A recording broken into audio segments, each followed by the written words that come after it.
Engagement అయిపోయి చాలా రోజులైంది. పెళ్లి ఏమైంది? ఎందుకు? లేదు. కొన్ని కొన్ని పర్సనల్ ఇష్యూస్ వల్ల కొంచెం ఆగింది. అండ్ నా మామగారు అంటే కార్తీక్ వాళ్ళ ఫాదర్‌ది బ్రదర్ చనిపోయారు. అయ్యో! దానివల్ల కొంచెం ఆగింది. ఎందుకంటే ఉంటాయి గదా! హ్మ్. కొన్ని హ్మ్. కొన్ని అవును. ఆహ్, అవును. దానివల్ల ఆగింది. హ్మ్. అండ్ ఇంకొకటి మనకు ఆల్రెడీ ఒక ఎయిమ్ ఉండింది. ఇల్లు తీసుకోవాలి. ఇల్లు హ్మ్. తీసుకున్న తర్వాత మొదటి అడుగు మనం అక్కడే ఎయాలి అవును. అనేది అవును. ఉండింది.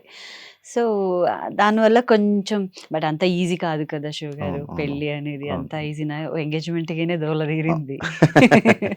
ఇంకా అవునవును. పెళ్లి అంటే ఆ! సో, కొంచెం టైం పడతది. కొంచెం టైం యాహ్! పడుతదా? బట్ ఈ ఇయర్‌లోనే అనుకుంటున్నాము. హ్మ్. Let's see. మీ ఎంగేజ్‌మెంట్ ఆశీర్వాదం.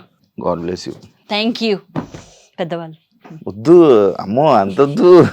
ఎందుకు? మామూలుగా శివ అని పిలువండి. ఇందాక కూడా గారు అని శివ ఫైన్.